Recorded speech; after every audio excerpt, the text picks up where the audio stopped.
Hello everyone, welcome to my YouTube channel Sunita unplug. So आज भाऊचा धक्का होता. भाऊचा धक्का म्हणजे परत आज ओंकारचं इविक्शन झालं. तर ते फेअर होतं अनफेअर होतं तुम्हीच सांगा. कारण हा आठवडा तरी ओंकार चांगला खेळत होता, तो दिसतही होता आणि काय काय त्यांनी काही ठिकाणी स्टँड पण घेतले होते आणि त्याच्या विरुद्ध आयुष्य तर त्याला बरं नव्हतं म्हणून तो दिसलाही नाही. तर कुठल्या बेसिसवरती त्याला इविक्ट केलं गेलं ते काही कळलं नाही. तर तो डिझर्व पण करत होता खरं तर. आणि त्याचं आणि रोशनचं जे भांडण चाललेलं तर तेही त्यांना पुढे रंगवता आलं असतं आणि पुढे नेता आलं असतं. आयुष तर तुम्हाला सगळ्यांना माहितीच आहे, तो ना इकडचा ना तो तिकडचा, त्याला सगळ्यांच्या गुड बुक्समध्ये राहायचं आहे. तो टोळीवाल्यांशी पण चांगला राहतो, या लोकांशी पण चांगला राहतो, राकेश समोर पण चांगला राहतो, राकेशच्या मागे बोलतो त्याला जे काही बोलायचं असतं राकेशबद्दल, पण राकेशच्या समोर चांगला राहतोय. सो तो माझ्या मताने तो कोणाचाच नाहीये. सो त्याला ठेवण्यात तर काही अर्थच नव्हता. तर त्याला काढायला पाहिजे होता. आणि सचिन कुमारचा म्हणजे कसा चांगला माणूस आहे, पण आपल्याला चांगला प्लेयर हवा ना. तर त्या हिशोबाने तोही एक ऑप्शन होता. आणि सगळ्यात मोठी गोष्ट होती पॉवर कीची. विशाल तुम्हाला माहितीच असेल, टास्क झाला होता त्याच्यामध्ये आणि विशाल आणि ओमकारनी ती पॉवर की जिंकली होती. मग त्या पॉवर कीचा काय फायदा? तो तर बिचारा निघून गेला. आणि असं पण एकच महिना झाला म्हणजे 4च आठवडे होत आहे, तर डबल इविक्शन करायची काहीच गरज नव्हती. बिकॉज ऑफ त्या इश्यूमुळे दिव्या ऑलरेडी बाहेर होती. तर परत सेकंड इविक्शन करायची गरज काय होती? तर हे पॉवर कीच्या नावाने त्याला वाचवता आलं असतं. अजून एक आठवडा त्याला देता आला असता. आणि त्याच्यानंतर मग तुम्ही तो गेम बघून म्हणजे आयुष पण बरा झाला होता. त्याच्यानंतर मग कम्पेअर करून दोघांपैकी एकाला काढायचं होतं ना. सो आजचं इविक्शन तरी पटलेलं नाहीये. आणि तो पॉवर कीचा म्हणजे ज्यांनी जिंकली त्याला काहीच फायदा घेता नाही आला. म्हणजे मला तरी असं वाटलं होतं की पॉवर कीचा असं काहीतरी म्हणजे टर्न अँड ट्विस्ट आणतील, की बाबा ते पॉवर कीमुळे तो वाचलाय किंवा तो नाही जाते वगैरे. पण त्यांनी तसं काहीच नाही केलं आणि तो गेला. आणि इथे कसं आहे, जिथे भाऊच्या धक्क्यावरती भाऊनी गोष्टी डिकोड करायच्या ऐवजी तिथे विशालच आतल्या लोकांना मस्त डिकोड करतोय आणि त्याला प्रेसही केलं जातंय. पण तसं तो गेम पण चांगला खेळतोय, लोकांना डिकोड करतोय, लोकांना सरळ सरळ सांगतोय की तुम्ही कुठे चुकताय. जसं करणला काय केलं पाहिजे काय नाही, तो काय करतोय, तो बोलतो डिकोडच करतोय. तो अजून किती डिकोड करणार? इविक्ट व्हायच्या आधी बाबा सगळं तू कर. नंतर मग ते टास्कमध्ये पण राकेशचा आणि त्याचा आमचा हुकमाचा एक्का बाहेर यायचा आहे. कधी? इविक्ट झाल्यावर? तुमचा प्राजक्ताचा आणि करणचा काही गेमच दिसत नाहीये. म्हणजे नुसतं ते लोक वरती तिथे बाल्कनीमध्ये ह्याच्याबद्दल त्याच्याबद्दल डिकोड करतानाच दिसत आहेत आणि अनालिसिस करताना दिसत आहेत. म्हणजे गेम येऊन खेळणं फ्रंट फूटवर हे सगळं काही दिसतच नाहीये. तुम्ही आयडिया डिस्कस करताय आणि त्या आयडिया तर इम्प्लिमेंट होतच नाहीये. तुम्ही स्ट्रॅटेजी डिस्कस करताय. आज भाऊनी तेच प्रेस केलं ह्या लोकांना, टोळीला, की टोळी चांगली खेळते. त्यांच्यामध्ये जरी वाद असले किंवा रोशन जरी बाहेर निघतोय, पण तरी ते लोक त्यांच्यामध्ये एकी आहे. रुचिता आणि हिचं अनुशीचं पण भांडण होतं, पण गेममध्ये ते लोक एकत्र असतात. तर हे सगळं म्हणजे प्रेस करतायत ना. तुम्ही नुसती स्ट्रॅटेजी करताय, ती इम्प्लिमेंट कोण करणार आहे?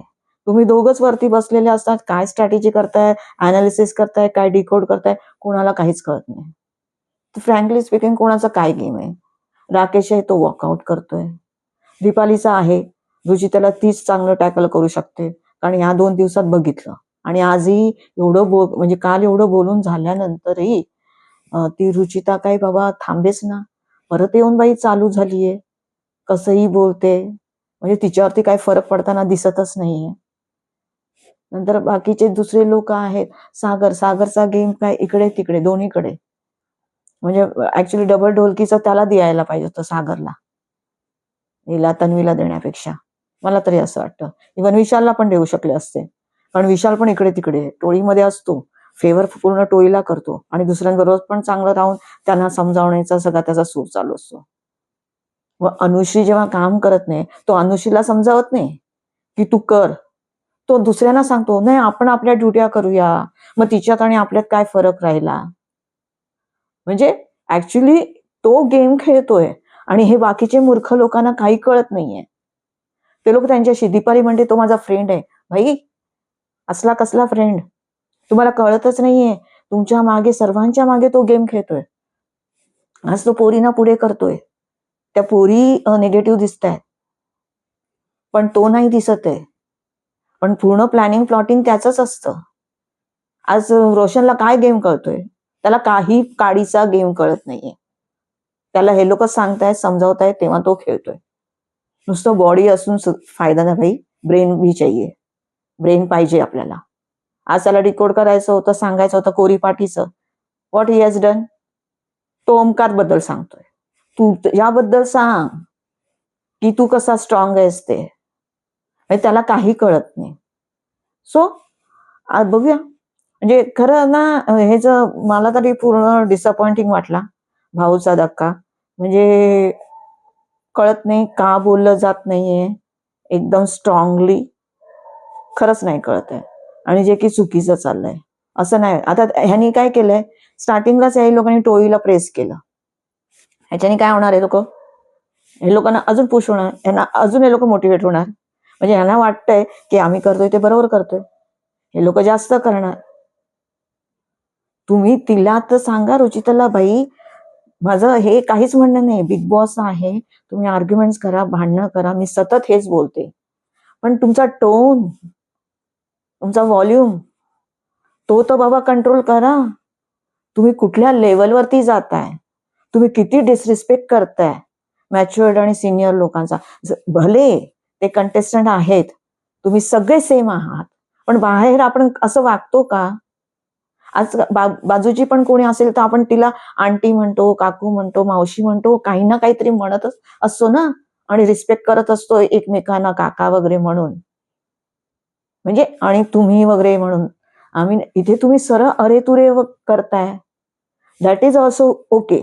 ताई म्हणताय, दादा म्हणताय, अरे तुरे करताय. अरे पण तो टोन कसा लागला जातोय, बोललं कसं जातंय, काहीच याच्यावरती म्हणजे तुम्ही सरळ साधं सिंपल एकदम सांगा, हा तुम्ही असं करायला पाहिजे, तुम्ही तसं नाही करायला पाहिजे. What is this all? एकदम ठणकावून सांगा ना भाई, पुन्हा असं केलं तर माझ्या भाऊच्या धक्क्यावर तुला जागा नाही. मागच्या वेळी जान्हवीला बसवलं होतं की नाही बाहेर, मग यावेळी का नाही बसवते तिला बाहेर? का तिचं एवढं ऐकलं जातंय? आणि ती मुलीला काहीही, अक्षरशः मला हे वर्ड्स यूज करावे लागतात, त्या मुलीला काही शरम लाज नाहीये. त्या भाऊच्या धक्क्यामध्ये भाऊनी ब्रेक घेतला आणि त्याच्यामध्ये म्हणजे स्टार्टिंगला, आता आपण इथे मुद्द्यावरतीच येऊ, आपण ह्याच्यावरती धक्क्यावरतीच येऊ की स्टार्टिंग पासून काय झालं ते मी तुम्हाला सांगते नक्की कसं तिने परत रिॲक्ट केलं.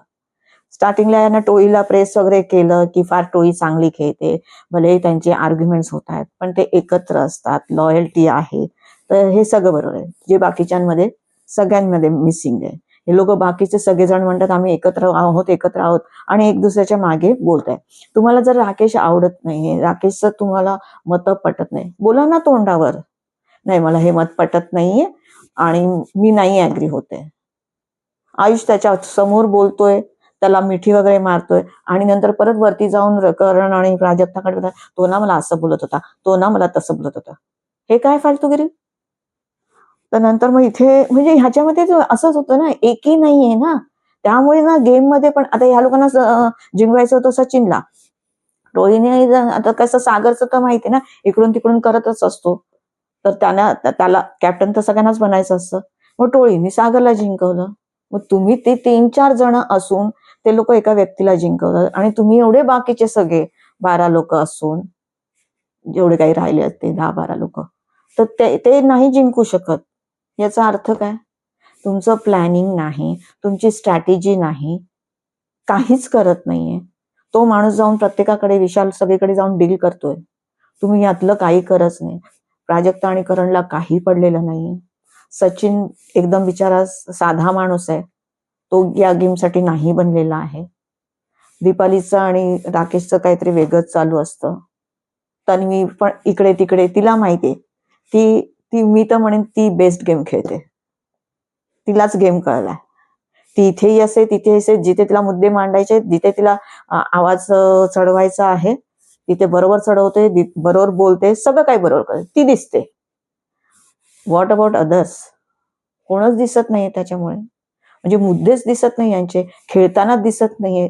तर मग या लोकांना मेकच ना काय आहे. मग ह्यांना माहितीये गेम चालवायचे अजून, आता तर 1च महिना झालाय, अजून 2 महिने काढायचे.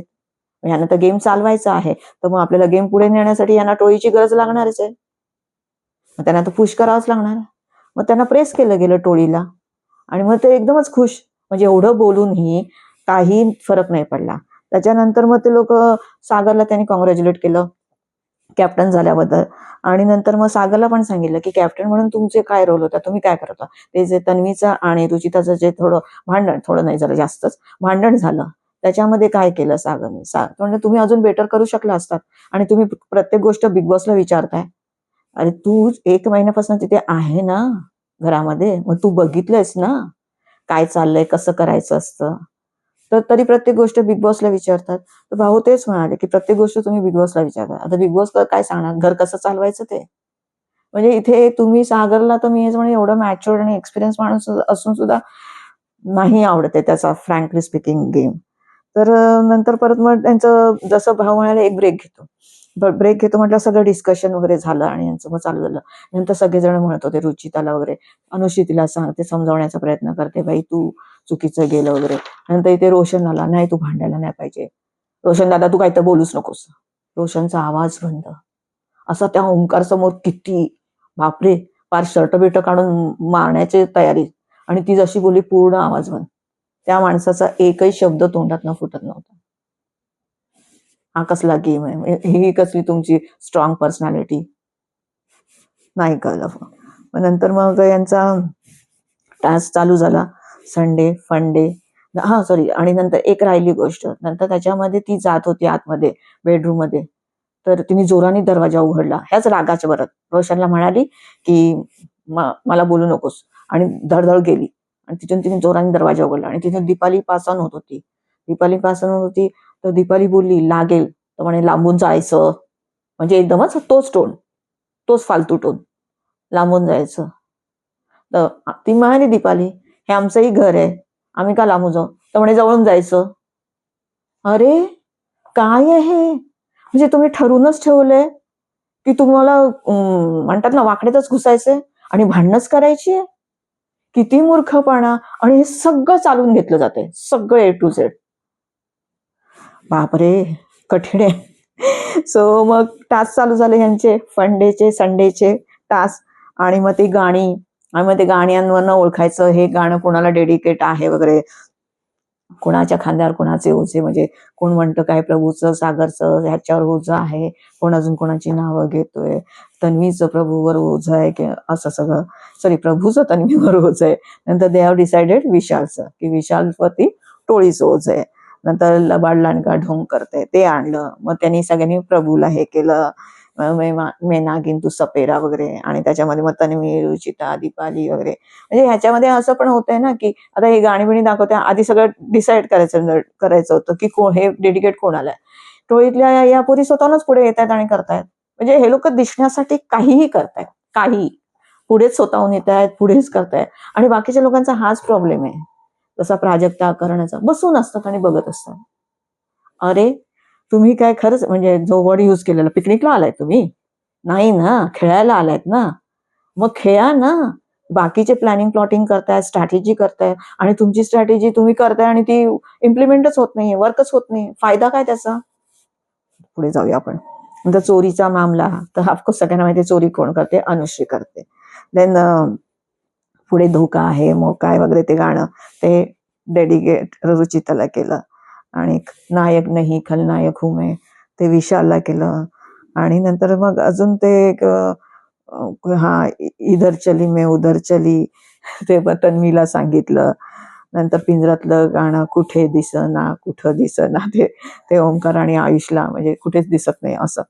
नंतर मग तुमच्या मनातली काय वस्तुस्थिती आहे अकॉर्डिंगली तुम्ही ते करायचंय. म्हणजे तिथे मग ते डमरू वगैरे होते वगैरे, म्हणजे भरपूर काय काय होतं. डमरू होतं, माचीस होतं, आणि नंतर साप होता, मंकी होता वगैरे सगळं. तर ते कोणाला तुम्ही मानता आणि वाटतं. मग त्याच्यामध्ये आयुष सचिन म्हणजे ज्या जोड्या जोड्या होत्या, तर त्यांना सगळ्यांना बोलवलं आणि त्यांनी सांगायचं की लोक हे कोणाला द्यायचंय.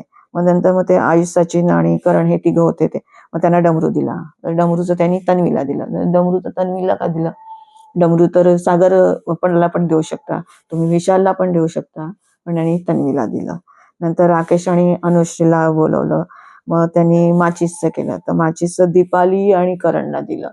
तर ते पण माचिसचं मला वाटतं विशालला द्यायला पाहिजे होतं, कारण ऍक्च्युली कसं माहितीये, हे आपण बाहेरून बघतोय तर आपल्याला दिसतंय तो विशाल किती खेळतोय, तर या लोकांनी दीपाली आणि करणला दिलं. आणि त्याच्यामध्ये पण करणला काय माचिस म्हणजे एक गोष्ट आहे ती आमच्या दोघांमध्येच आहे, राकेश बोलतो. आणि करण पण म्हणतो आमच्या दोघांमध्ये आहे. कधी आता हुकमाचा एक का आम्ही बाहेर काढू, कधी इव्हिक्ट झाल्यावर.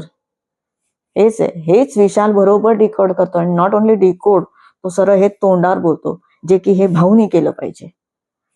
सॉरी टू से. दीपालीला बोलवलं, मग ते सापाचं तिने सागरला दिलं. डंक मारतो पण म्हणे तो विषारी साप नाहीये, मग कशाला दिलं त्याला सापाचं. नंतर प्रभूला आणि सागरला तर भोंगा तर त्यांनी तन्वीला दिलं. क्यों भाई, भोंगा तर रुचित आहे, भोंगा तर अनुश्री आहे, ते तन्वीलाच का? खरं तर भोंगा रुचितच आहे, तिला द्यायला पाहिजे. तर प्रभू पण वेडा, तर त्यांनी तिला तन्वीला दिलं. नंतर रोशन आणि प्राजक्ताला बोलवलं, माकड होतं मंकीचं. नंतर त्यांनी ते रुचिता आणि दीपालीला दिलं. नंतर रुचिता आणि तन्वीला बोलवलं, मग त्यांना ते मडकं दिलं. ते मडकं त्यांनी प्रभू आणि ओमकारला दिलं. नंतर ओमकार आणि विशालला बोलवलं, कोरी पाटी. मग त्याच्यामध्ये त्यांनी आयुषला पण दिली कोरी पाटी, करणला पण दिली आणि रोशनला पण दिली. म्हणजे यांनी सांगितलं, विशालने सांगितलं की मी आयुषला पण हे करतो आणि करणला पण करतो कोरी पाटी, म्हणजे हे लोक काही करतच नाहीये. नंतर ओमकारनी रोशनला दिलं, तर ते तिथे तेच झालं. ओमकारनी रोशनला दिलं कोरी पाटी, तर तुम्हाला प्रत्येकाने सांगायचे होते पॉइंट्स की मी तसा का नाहीये, मी त्या स्ट्रॉंग आहे म्हणून. तर हा बाबा रोशन तेच मी मगाशी बोलली तेच बोलायला लागला, तो ओमकार बद्दल बोलायला लागला. भाई तुला तुझ्याबद्दल बोलायचंय की तू किती स्ट्रॉंग आहे आणि तू कोरीपाटी नाहीयेस म्हणून, आणि तो ओमकार बद्दल. आणि भाऊ बोलले सुद्धा त्याला, तरी त्याचं तेच, ओमकार असा ओमकार तसा. ग्रेट. सो नंतर मग त्यांना दुसरा टास्क आला की तुम्हाला मुक्त व्हायचंय, म्हणजे पंचिंग बॅगचा. आणि त्याच्यामध्ये दीपालीनी परत रुचिताचं नाव घेतलं, ते बरोबर. तर तिथे परत चालू झाली, तू बोलत राहा, तू हे कर, तू ते कर. आणि तिथे परत भांडण करायला लागली रुचिता. मग तिने ते म्हणजे ते पंचिंग बॅग वरती स्टिकर लावायचे होते त्या माणसाचे आणि पंच करायचे होते. आणि मग तन्वीला बोलवलं आणि तन्वीने आयुषचं नाव घेतलं. आता इथे पण मला तर तन्वीचा गेमच दिसलाय, काय कळत नाही. तो आयुष तर कुठेच कोणाचाच दिसत नाहीये, आणि मी एक्सपेक्ट करते तुझ्याबद्दल आणि तू नसतो, तर माझी फ्रेंडशिप आणि हे आणि ते. तर तुम्ही रॉंग माणसाबद्दल ते म्हणतात ना एक्सपेक्ट करताय, तर तो त्या लेवलचा आणि लायकीचा सध्या तरी दिसत नाही. आता पुढे जाऊन जर त्यांनी काही गेम इम्प्रूव्ह केला तर ऑफकोर्स आपण त्याच्याबद्दल चांगलं बोलू, पण आता तरी तो बिलकुल त्या लेवलचा दिसतच नाही. आणि नंतर मग ह्यानी विशालने राकेशचं नाव घेतलं, म्हणजे तो त्याला पाण्यातच बघतो. तर ठीक आहे, त्यांनी त्याला हे केलं तो आता आणि तो हे पण बोला, सध्याच्या परिस्थितीला तरी मला तेवढा वाटत नाही पंचिंग बॅग सारखा, पण मी आता त्याचंच नाव घेतो. नंतर सागरनी तन्वीचं नाव घेतलं. नंतर रोशननी परत वन्स अगेन ओमकारचं नाव घेतलं. आणि सचिननी पण ओमकारचं नाव घेतलं. म्हणजे ह्यानी फनवेनी घेतलं, कारण त्याला ते म्हणे त्याचा मित्र आहे, तर तो दिसला वगैरे पाहिजे म्हणून. नंतर मग नॉमिनेशनचं चालू झालं. आणि मग नॉमिनेशन मध्ये सगळ्यांना यांना बोलवलं, अनुश्री, आयुष, प्रभू, राकेश. मग त्याच्यातनं आयुषला डेंजर झोन मध्ये टाकलं. नंतर ओमकार, सचिन, दीपाली, रोशनला बोलवलं. त्याच्यामधनं ओमकारला डेंजर झोन मध्ये पाठवलं. नंतर मग ओमकार आणि आयुष मध्ये झालं, आणि अशा प्रकारे बिचारा ओमकारला बाहेर काढला. तो आता तरी डिझर्व नव्हता करत होता, त्याला थोडं थांबवायला पाहिजे होतं. सो अशा तऱ्हेने मग एपिसोड उद्याचा प्रोमो तर निघालाय, सगळ्यांना माहितीच आहे की राखी सावंत येते. तर ऍक्च्युली असं म्हटलं इट्स टू अर्ली. आता खरं तिला बोलवायची गरज नव्हती, कारण आता कसं यांचे इक्वेशन होत आहेत, यांचे कसे काय होत आहेत. कारण जसं तो गेला नंतर या लोकांचं भाऊचा धक्का पण संपला, या लोकांचं सगळ्यांचं प्लॅनिंग प्लॉटिंग झालं. यांनी सगळ्यांनी बघितलं की टोळीला प्रेस केलं जातंय, आणि मग ते टोळीचं पण म्हणणं विषय म्हणतो आता आपण चौघांची स्टोरी आहे, तर याच्यामध्ये आता कोणाला घ्यायचं नाही, आपण वाटल्यास नंबर गेम खेळू पण कोणाला एंट्री नाही द्यायची. नंतर मग इथे दीपाली आणि तन्वी दे हॅव डिसाइडेड, त्यांनीच ठरवलं आपण ग्रुप बनवायचा. मग प्रभू तर काय मला सोडणार नाही, तो माझ्या बरोबरच आहे. तर मग प्रभू, तन्वी, आपण राकेशला घेऊया, आणि राकेश आणि दीपाली ते लोक ग्रुप बनवायचा प्रयत्न करतायत. इथे वरती ऑलरेडी या लोकांचा ग्रुप आहे, करण प्राजक्ता, सचिनचा. आयुष पण त्यांच्यामध्ये जाऊन बसलेला, तो मित्र वगैरे आहे म्हणून. आणि राकेश बरोबर जे झालं ते त्यांनाही सांगतोय. तर भाई तोंडावर बोल ना, ठीक आहे. आणि मग ते लोक एकत्र, आणि सागर पण त्यांच्याबरोबर होता. म्हणजे हे लोक एक ग्रुप बनवण्याचा प्रयत्न करतायत. आणि इथे एक तन्वी आणि ऑल हे लोक ग्रुप बनवत आहेत, आणि तिथे टोळीचा ग्रुप. आता सध्या तर 3 ग्रुप दिसले आजच्या दिवशी. सो लेट अस सी की उद्या काय होतंय. परत मग आता राखी येते. तर तुम्हाला तर माहिती आहे ती कशासाठी फेमस आहे. तिचे मग double meaning words and all कोणाला आवडतात, कोणाला नाही. पर्सनली मला तर नाही आवडत, फ्रँकली स्पीकिंग. सो काय काहींना आवडतात, ते नाही आवडत. बघूया पुढे कसा गेम जातोय. आणि TRP तर पडलेला आहे, फ्रँकली स्पीकिंग. सो यांना ऍक्च्युली अप करायचं असेल आणि होतं, तर चांगला कोणी कंटेस्टंट आणायला पाहिजे होता, किंवा आज ओमकारला वाचवायला हवं होतं. त्याचा जो पॉवर कीचा आहे तो त्याला फायदा दिला असता ना करून, तर प्रेक्षक पण खुश झाले असते. तर मग त्यामुळे मला तरी भाऊचा धक्का काय आजचा पण आवडलेला नाहीये. सो लेट अस सी उद्या काय होतं. उद्याच्या एपिसोडमध्ये कसं काय टर्न अँड ट्विस्ट येतात, इंटरेस्टिंग होतंय का बोरिंग होतंय. सो बघूया आपण, आणि भेटूया उद्याच्या एपिसोडमध्ये. तुम्हाला माझा व्हिडिओ आवडला असेल तर प्लीज लाईक, शेअर आणि सबस्क्राईब करा. थँक्यू.